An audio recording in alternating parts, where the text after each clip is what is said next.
انت كمهندس تخطيط لما تفتح العقد لاول مره في حاجات معينه بتدور عليها بعين مختلف، مش بعين محامي ولا عين استشاري قانوني. انت بتدور على البنود اللي هتاثر على تخطيط للمشروع بتاعك او تنقذك لما حاجه تحصل مش متوقعه. ومن اهم البنود دي الكليمز، المطالبات، سواء ان هي زمنيه او ماليه. يعني لما يحصل ظرف يخلي المشروع يتاخر او يخلي المقاول يتكلف اكتر، لازم تعرف ايه حقوقه وازاي ياخدها من غير ما يتقال له انت اتاخرت ومش هنعوضك. في السيشن السادس من سلسله بلاننج ماستري هنتكلم على كل ما يخص الكليم، بس ده مش بشكل نظري، هنتكلم من جوه العقد علشان لما تحصل الازمه تعرف تتصرف. هنتكلم على ايه انواع الكليمز، ازاي العقد بيتعامل معاها، ازاي تعرف من بدري انك محتاج تعمل كليم، وايه المستندات المطلوبه، وازاي تتبع الخطوات الصح عشان ما تخسرش حقك. يلا بينا نبدا. مش اي طلب تعويض بنسميه كليم، ومش كل كليم ليه نفس السبب، لكن اغلب المطالبات اللي بنشوفها في المشاريع بتدخل تحت عنوانين كبار. اول واحد الاكستنشن اوف تايم، المطالبات الزمنيه، وتاني حاجه الكوست كليم او المطالبات الماليه. تنقسم الى ثلاث حاجات: برونجيشن او ديسربشن او اكسلريشن. تعالوا نبدا بالمطالبه الزمنيه الاكستنشن اوف تايم الاي او تي. انت كمهندس تخطيط اكتر كلمه بتخوفك في المشروع هي تاخير، بس مش كل تاخير بتكون غلطتك، في تاخيرات بتكون خارجه عن ارادتك، وهنا بيجي دور اقوى اداه دفاعيه في ايدك، مطالبه تمديد الوقت الاكستنشن اوف تايم او الاي او تي. بس علشان تكسب بيها لازم تلعبها صح وبالورقه والقلم والعقد. تعالوا نبدا باول حاجه، وايه هي الاكستنشن اوف تايم كليم. هي بتكون مطالبه رسميه بيقدمها المقاول علشان يمد الفتره الزمنيه المحدده لانهاء الاعمال بسبب تاخيرات مش ناتجه عن تقصيره، وعلشان يتفادى غرامات التاخير الديلي دامج. طب ودي بتكون موجوده فين؟ بتكون موجوده في سب كلوز 20.2.1 نوتس اوف كليم. If the contractor considers himself to be entitled to any extension of time of completion, he shall give a notice to engineer describing the event of the claim. Of subclause 8.5, extension of time of completion, the contractor shall be entitled, subject to subclause 20.2, to an extension if and to the extent of completion will be delayed by any of the following cases. أول حاجة تأخير تسليم الموقع في كلوز 2.1 السايت هاند اوفر، أو تأخير في إصدار التعليمات أو الموافقات طبقا لكلوز 1.9 and 3.5، وفاريشن في كلوز 13، وتأخيرات بسبب جهات حكومية في سب كلوز 8.5، وظروف استثنائية في كلوز 18. تعليق الأعمال بأمر من الاستشاري طبقا لسب كلوز 8.8. علشان الاي او تي يتقبل لازم يبقى فيه نوتيفيكيشن، اشعار زمني سريع، لازم تبلغ خلال 28 يوم من وقوع الايفيدنس بتاعك طبقا لسب كلوز 20.2.1، ولازم كمان تقدم تفاصيل كامله فول ديتيلد كليم في خلال 48 يوم من تاريخ الايفيدنس او على حسب ما يحدده التعاقد. ودون بيشمل ايه؟ تفاصيل الحدث، تاثيره على البرنامج، نوع التحليل المستخدم، والتمديد المطلوب. ولازم كمان نقدم ديلي ناريتيف يوضح فيها العلاقه ما بين الحدث والتاخير اللي حصل فعلا. طيب ايه انواع التحليل الزمني الديلي اناليسيس تكنيكس؟ في الفيديك مش بيحدد نوع التحليل، لكن بيسيبها سبجكت تو ابروفل مع الاستشاري. لكن عالميا في نوعين رئيسيين ممكن تحددها في العقد او تختار الانسب على حسب الحاله. اولا بروسبكتيف ديلي اناليسيس، التحليل الاستباقي. ده تحليل بيتعمل اثناء حدوث التاخير او قبل ما يحصل، يعني انت بتتوقع التاثير وتبني عليه يا اما قرار يا اما كليم. بنستخدمه لما الحدث لسه بيحصل او لسه حاصل قريب جدا ولسه مفيش صوره كامله عن التنفيذ الفعلي بعده. يعني مثلا لو الاستشاري اخرك في الموافقه على الرسومات التنفيذيه وانت عايز تعرف ده هياثر على التسليمات امتى، بنستخدم تحليل تايم امباكت اناليسيس او الامباكت از بلاند علشان تتوقع الاثر وتقدمه في شكل مطالبه زمنيه او تقرير. التحليلات المناسبه بتكون الامباكت از بلاند والتايم امباكت اناليسيس. تاني نوع ريتروسبكتيف ديلي اناليسيس، تحليل بيتعمل بعد ما الاحداث حصلت بالفعل، يعني بتراجع اللي حصل في التنفيذ وتشوف سبب التاخير وتحلله بدقه. بنستخدمه لو المشروع خلص او مرحله منه خلصت وعايز تحلل الكليم اللي حصل عليه خلاف، ومطلوب منك تعمل ايفالويت للحدث اللي حصل في المشروع. يعني مثلا لو المشروع خلص بعد ميعاده ب3 شهور والمقاول بيقول ان السبب في التاخير كان العميل، بنستخدم تحليل الاز بيلت او الويندو اناليسيز علشان نعرف ايه الاسباب الحقيقيه. التحليلات دايما بتكون مناسبه الاز بلانت از بيلت او الويندو اناليسيز. هنا كان لازم نراجع مع بعض ايه انواع الديلي اناليسيز تكنيكس. اول حاجه الامباكتد از بلاند اناليسيز، هنشوف لو عندنا ايفيدنس هنحطه على البيز لاين وهيكون تاثيره ازاي. يعني مثلا لو البيز لاين كان بيقول ان تسليم التصميمات هيتم في الاسبوع الثالث لكن حصل تاخير من الاستشاري لمده 10 ايام، بنحط التاخير ده على البرنامج ونشوف هل نهايه المشروع اتاثرت ولا لا. طب بنستخدمه امتى؟ بنستخدمه في المشاريع اللي ما فيهاش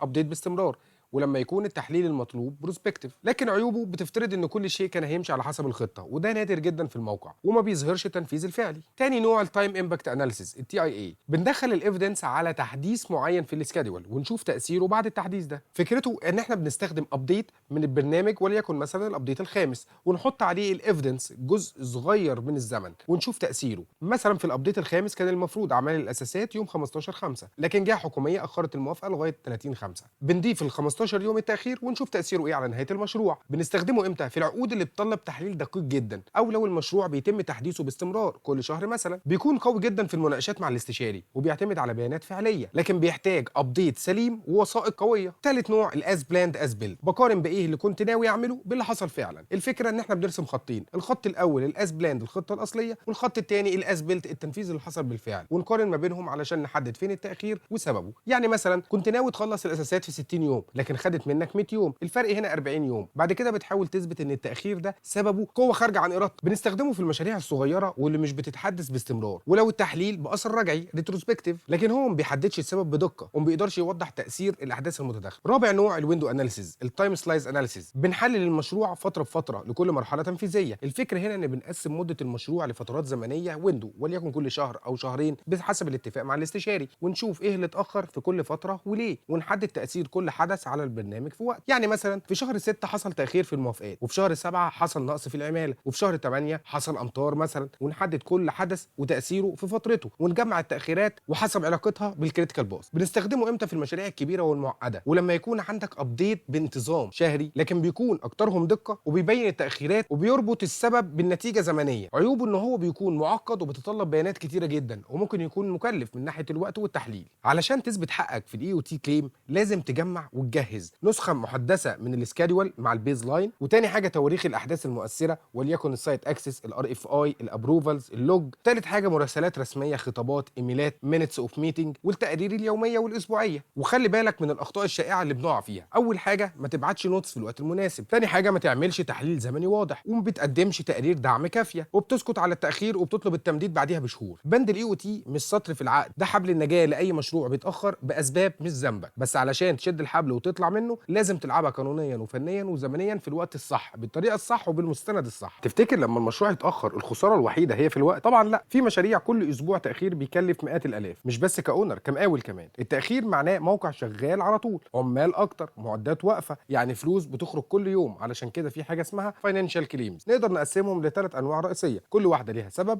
وطبيعه مختلفه. اول واحده البرولونجيشن كوست، مطالبه بسبب التمديد. هي مطالبه ماليه بتعوض المقاول عن التكاليف اللي حصلت نتيجه استمرار المشروع لفتره اطول بسبب تاخيرات مش من ناحيته. بمعنى تاني، لو التاخير مسؤوليه العميل او الاستشاري فالمقاول من حقه مش بس الوقت لكن كمان في التكلفه. طيب امتى اقدر اقدم مطالبه برولونجيشن كوست؟ في 3 شروط لازم يكونوا متحققين. اول حاجه اي او تي ابروفد، مش هينفع تطلب فلوس لو مفيش اساس زمني قانوني للتمديد. تاني حاجه السبب في التاخير يكون راجع للعميل او الاستشاري او ظرف خارجي، زي تاخير تسليم الرسومات، تاخير اصدار امر تغيير، تاخير دفعات. تالت حاجه اثبات ان في تكاليف اضافيه فعلا انت دفعتها بسبب مد المده، وهنا لازم تدخل في تحليل واضح. ازاي تحلل مطالبه برولونجيشن كوست؟ التحليل بيعتمد على اظهار الفرق بين تكاليف المشروع المخطط ليها واللي حصلت فعليا بسبب مد المده. لكن خلينا نفصل الانواع الاساسيه. اول حاجه تحليل التكاليف الثابته، الهيد اوفيس اوفر هيد، تكلفه وجود المشروع هو كيان شغال لفتره اطول زي الاداره العامه والتامينات والسيارات والدعم الاداري. طرق حسابها، اول حاجه واشهر حاجه الهاتسون فورمولا، بتكون مشهوره جدا في التحكيم الدولي. هي عباره عن ايه؟ الكومبوزيشن هيبقى بيساوي الكونتراكت سم في الهيد اوفيس اوفر هيد على الاوريجينال كونتراكت بيريود في الديلي بيريود. يعني مثلا لو قيمه العقد عندنا ب 100 مليون جنيه والنفقات العامه والارباح كانت 10%،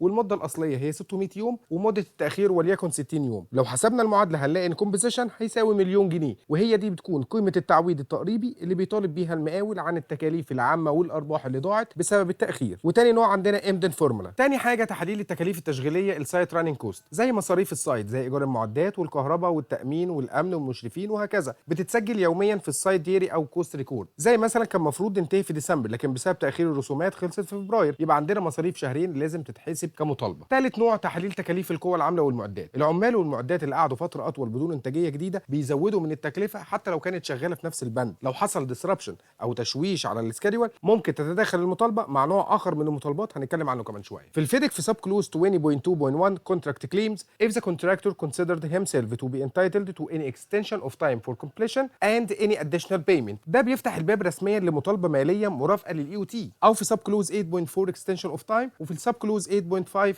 delay caused by authorities بياكدوا ان التاخيرات اللي مش سبب فيها المقاول ممكن ينتج عنها تعويض زمني ومالي. لكن خلي بالك ما ينفعش تعتبر ان كل اي او تي هو فلوس ولا كل تاخير هي خساره. لازم تبني الكليم بتاعك على داتا واقعيه وربط واضح بين السبب والتاثير والتكلفه. تعالوا نبدا بالديسربشن كليم. تخيل معايا الموقع شغال تمام والناس بتنفذ السكيلتون والجدول ماشي مظبوط، وفجاه الموارد تتوزع في اتجاهات غريبه، تسلسل تسلسل الانشطه بيتلخبط، والنشاط اللي المفروض يتم في يومين بياخد 5 بس من غير ما المشروع يتاخر ككل. يعني ايه ديسربشن كليم؟ هي مطالبه ماليه عن تشويش حصل على تنفيذ الانشطه من غير ما يكون في تاخير زمني واضح ديلي، لكن حصل فقدان في الكفاءه لوس اوف برودكتيفيتي. في الفيديك في سب كلوز 8.5 ديلي كيسز باي اثوريتيز، رغم ان البند بيشير لتاخير، لكن الكوست انكيورد ويزاوت تايم ديلي ممكن يندرج تحت مطالبه ديسربشن لو ثبت اثره على التنفيذ. ناخد امثله على اسباب الديسربشن. تاخير اصدار تصاريح جزئيه خلى التنفيذ ما يتمش على اكمل وجه، العميل طلب تغييرات وسط التنفيذ زي فاريشن كبير سبب عطل في الترتيب، غياب التنسيق بين الاعمال المختلفه في نفس الموقع MEB ومدني والتشطيبات، وخصوصا لو في تداخل بين المقاولين او في تغييرات متكرره في الانستراكشن بتاعه العمل او عدم وضوح الرسومات التنفيذيه. طب ايه الفرق الجوهري ما بين الديلي والديسربشن؟ الديلي يكون نتيجته تاخير في تاريخ الاستلام، لكن الديسربشن كليم هو انخفاض في كفاءه التنفيذ بس. في الديلي بيطلب فيه اكستنشن اوف تايم، لكن في الديسربشن كليم هو ملوش وقت اضافي لكن خسائر ماليه بس. التحليل الزمني بالنسبه للديلي احنا بنستخدم تايم امباكت اناليسيس او الاربع انواع اللي قلنا عليها، لكن الديسربشن كليم ملهوش تحليل زمني، احنا بس بنحلل الانتاجيات. ازاي كمهندس تخطيط بتتعامل مع الديسربشن؟ لازم تتابع البرودكتيفيتي ريت لكل نشاط وتقارن ما بين البلاند والاكشوال برودكتيفيتي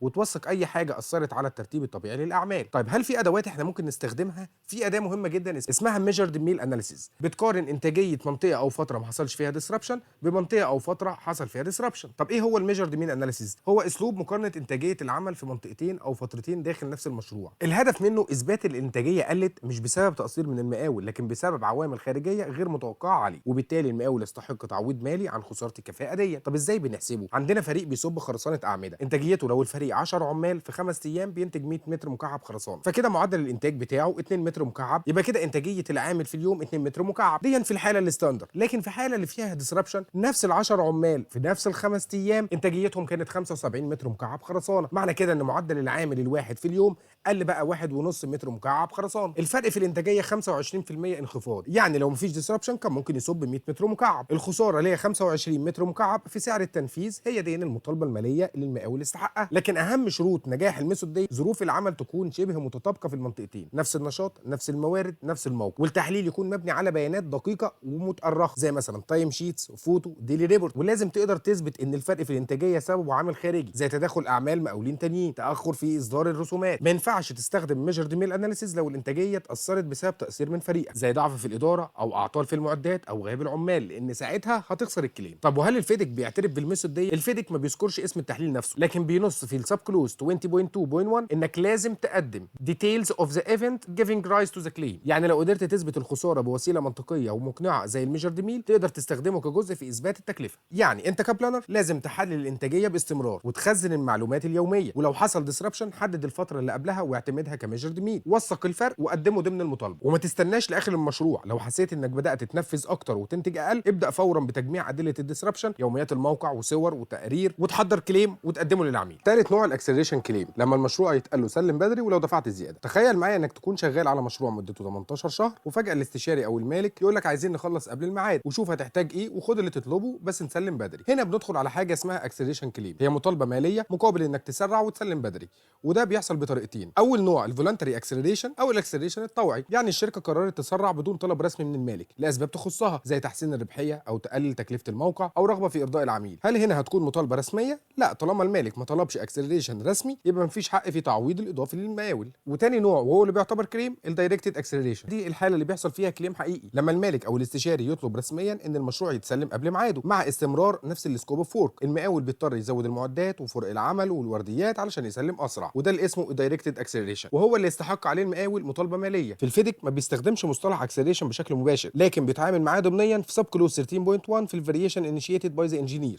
لو الاستشاري طلب تغيير في السكيدول بيؤدي الى تسريع العمل بيعامل كفاريشن ويستحق تقييم للتكلفه وللتايم. ثاني نوع في السب كلوز 20.2.1 في الكونتراكتورز كليمز، بيحق للمقاول يقدم مطالبه بتعويض زمني او مالي بناء على تعليمات رسميه ادت الاكسلريشن. The contractor shall give a notice to engineer describing the event giving rise to the claim. ايه البنود اللي ممكن تحصل عليها في الاكسلريشن كليم؟ اول حاجه تكلفه ساعات العمل الاضافي الاوفر تايم، وايجار المعدات الاضافيه، وتكاليف الاداره في الموقع السايت اوفر هيد، ومصاريف النقل والتوريد السريع، وتاجير اماكن التخزين الاضافيه او الاضاءه الليليه. طب انت كمهندس تخطيط بتتعامل ازاي مع الاكسلريشن؟ قبل التنفيذ بتطلب انستراكشن بالاكسلريشن تكون مكتوبه ومعتمده من المالك. تاني حاجه هتعمل ابديت للسكادول مع الانشطه المتاثره بالاكسلريشن، ولازم تعمل اناليسيز للسكادول توضح فيها ايه الانشطه الكريتيكال اللي لازم تعمل لها اكسلريشن، وايه هو كمان نوع الاكسلريشن المطلوب، هل هو كراشنج ولا فاست تراكنج. واثناء التنفيذ لازم تتابع الاداء كويس جدا، الايرنت فاليو والاكشوال مع البلان، وتحتفظ بسجلات موثقه لكل التكاليف المرتبطه بالاكسلريشن. طب بعد التنفيذ هتقدم الكليم معاه ابديتد سكادول، سندات بالتكلفه، ومعاه بيان بالتاثير على الموارد وعلى البرودكتيفيتي. كمثال لو المقاول بيبني محطه معالجه ميه المفروض تتسلم في ديسمبر 2025، في شهر 7 2025 المالك طلب تسليم جزء مبكر لتشغيل خط الانتاج. المقاول هنا هيضطر يشتغل 3 ورديات وهيأجر كرين اضافي وهيستخدم صب ليلي. يبقى انت لازم تجهز كليم في ايه؟ اول حاجه اوامر العمل الاضافيه، 2 فواتير بالمعدات، 3 ابديتد سكادول، 4 الخطاب بالانستراكشن بتاع الاستشاري. وهنا هنبدا في بند مهم جدا وهو الكونكرنت ديلي. مش كل تاخير بيكون سببه طرف واحد، وساعات المشروع بيتاخر بسبب طرفين في نفس الوقت. وهنا بتظهر واحده من اعقد واهم القضايا في الديلي مانجمنت، التاخير المتزامن او الكونكرنت ديلي. ايه هو الكونكرنت ديلي؟ هو حصول تأخيرات منفصلة من طرفين مختلفين، المالك والمقاول، في نفس الفترة الزمنية، وكل تأخير منهم كافي بذاته انه يأثر على الكريتيكال باث وتاريخ التسليم النهائي.